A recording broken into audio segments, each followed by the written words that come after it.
Well guys, here we are, just made her on home.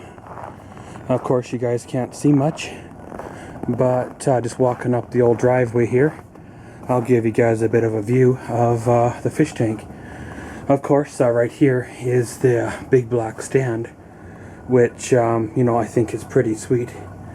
This camera's probably not focusing because of the lack of light, but you kind of get an idea. And here's the tank itself here. I have no idea what brand it is in terms of, quality-wise, but I'm sure it holds water, so I'm sure it's fine. And it is a fluorescent fixture up here, so that's nice to have. And of course I've got to purchase a new background for the tank, but that's normal anyways. I pretty much do that all the time. I do have a bag of goodies with all the accessories like the pump and the heater and the rocks and plants and stuff. Pretty much I'm assuming to make it look like the photo that you guys seen there. So let's haul it all inside the house here, and yeah, we'll give her a setup. Okay guys, so here we go. We got the aquarium all unloaded inside the house. She is now warming up.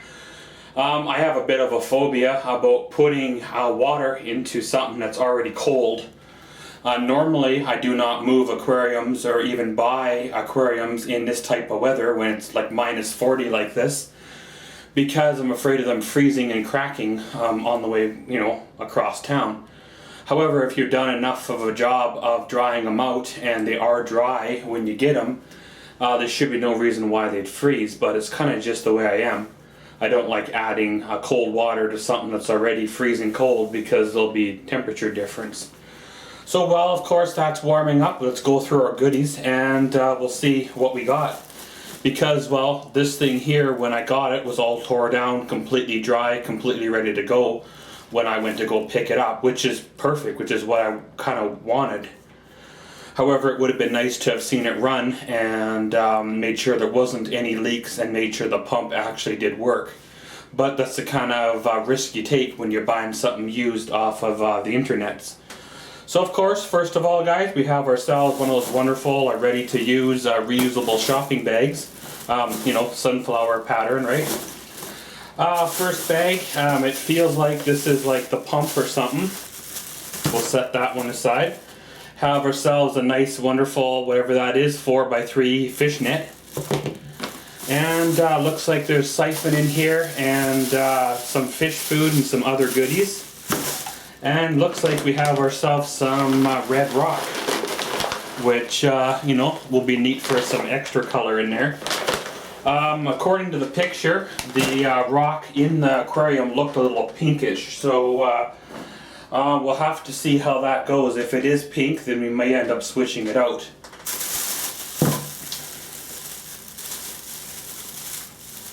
So let's tear on into the first bag here. This bag here has of course, the aquarium heater. It is the Fluval brand aquarium heater. It has seen, a little bit of use because of the water. That you can see the water stains. And I do not see a model number on this heater, but I'm sure it does work. And of course, this thing here, no, it's not for obvious things or siphoning fuel. This thing here is actually for siphoning water out of the aquarium for like water changes. They call it an Easy Clean aquarium water siphoner. Basically, it looks like the one I had here, you kind of get her in there, tilt her on up, and it kind of gets the water out of the aquarium.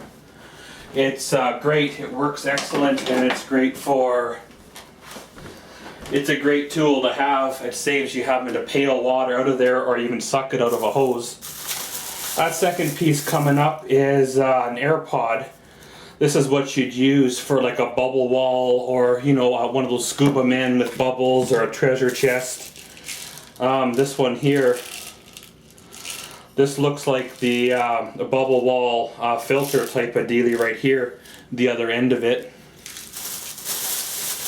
Have yourself a floating thermometer here, as well as a almost empty bottle of water clear. you put that in your aquarium water, it clears up the haziness of your water. As well as there's, well, goldfish flakes right here. And it's only about an inch down. And yeah, it's only about an inch down, so it's almost a new container, if you will. That'll last quite a while for just a few fish anyways. So the second bag here, I'm hoping, houses the pump and basically one of the expensive pieces of the aquarium. So it looks like we have ourselves an Aquatech brand here, 2040. So it's not quite the expensive professional brand that you'd find in the pet stores, kind of what I'm used to having. The last time I had this brand, the Aquatech, it came from a Walmart aquarium. So hopefully, I'm sure the quality of this pump is good enough to get you going. I've always upgraded these style of pumps kind of as soon as I can. But it looks like it does have the charcoal as well as the 3 main filters too. So that could be a bonus as well. Now, one thing I noticed here is in the photos they had plants as well as ornaments. I don't see those in the bag, so I'm gonna go check out the other bucket we have and see what's in there. So of course, guys, here we are with the bucket of rocks. First of all, we have ourselves a kind of a rock type cliff face ornaments. They're about 6 feet by about 4 inches tall. Then we got ourselves kind of a glossy type of archway here. Again, that's another 6 by 4. Various what I call floating plants because eventually these things do somehow come loose from being buried in the rocks and end up floating around your aquarium. I guess they are okay, but most of the time I don't end up using these anyways. Okay, so we got some of those aquarium glass beads. I remember having these in my aquariums when I had them as well. And pretty much it looks like the other half of those red rocks. When you smell the rocks, they don't smell like they're fresh. They smell like they've been dry for a while. Because most of the time when they've been in the bottom of an aquarium, they have a very strong fish smell, right? Anybody who's ever had an aquarium or cleaned out an aquarium knows what that smell is. And of course, after a while, they tend to dry up, of course, and then they lose that smell. And even when you dig to the bottom of the pail, there's a bit of water down there, but they've been well cleaned, well rinsed, and pretty much good to use. Now, they're not a pink rock, they're more of a red rock, so the fluorescent light must alter the color a little bit to change them from red to kind of a pinkish color. So I guess we'll probably set it up with the red rocks, and you know, when I get sick of looking at the red ones in a few months, maybe we'll swap them out for pinks. So guys, I'll give this bit of a wash down, bit of a wipe down. I know they look like they're clean and all, but hey, it's just the way I am. Take the model number of the pump and all that down and see if I can find filters for it. I'm pretty sure this is a Walmart brand unit, so we can probably find what we need there. If not, then yeah, we'll have to upgrade the you know, the pump and all that good stuff too. So pretty much, guys, next time you see us, we'll be adding water to the unit. As you see here, these newer style aquariums don't have that old plastic top ring that, of course, the old school ones did. So they kind of look like they're a seamless or, you know, rimless type of an aquarium. So basically the whole top ring kind of comes off with the lid, unlike what it used to.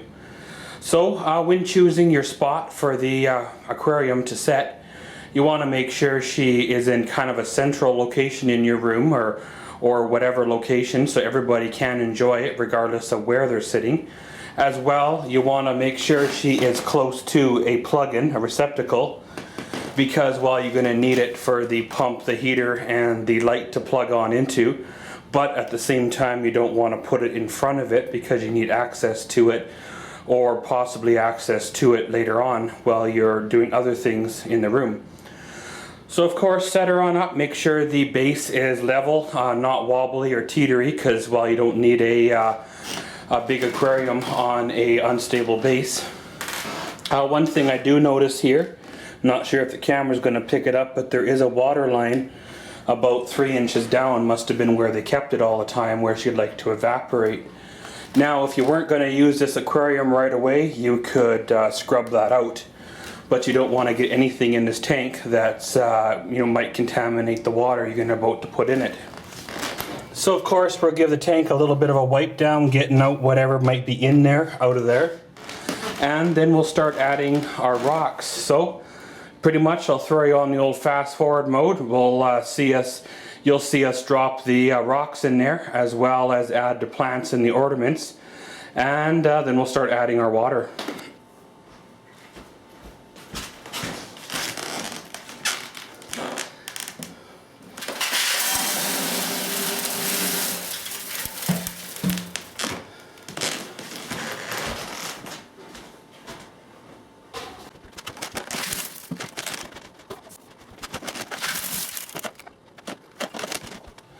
So pretty much take your hand and kind of shift the gravel around in there.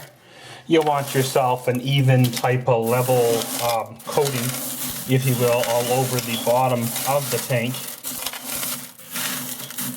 And of course, once you got that all done, time to add the plants.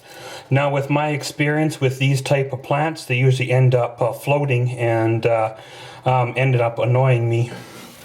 So what we'll do is we'll dig a little bit of a hole, if you will, in the gravel. Drop the plant in there and the base, and then basically cover it on up. And the weight of the rocks, if you will hold the plant in place and kind of allow, if you will, a habitat too for some of the smaller fish to hide in and kind of, seek refuge or shelter from some of the larger fish. As well as the ornaments you choose as well will kind of do the same thing. They'll allow bacteria and algae and stuff to grow on them, which feeds some of the bottom feeders, as well as allowing the smaller fish again to seek shelter in them too. So let's install all these, and yeah, then we're pretty much good to add the larger ornaments, and then we're good for the water. Okay guys, so here we are. We're pretty much at the adding water stage, if you will. We have all the rocks in place, some of the smaller glass marbles, if you will, all the fake plant life in there, all in place, buried, kind of being held down by the gravel. We have the what seems to be very, very small ornaments for a large tank in there, but again, they will do for now. And like I said, now we're at the adding water stage. So now, with my experience, when you're adding water into a fish tank, the water is going to want to displace the gravel as it pretty much hits the gravel and wants to travel down. It'll displace it and push it on out of the way. So what I found an idea that works as a baffle to keep the water from splashing, if you will, put an ordinary plastic or glass bowl in there, and basically the water will overfill the bowl, and as a result filling up the tank. And then once you get 6 or 8 inches or so in there, so when you notice the gravel's not being washed away, then you remove the bowl and fill her the rest of the way. So let's grab our pail of water, and away she goes.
Okay, so now the water's all in.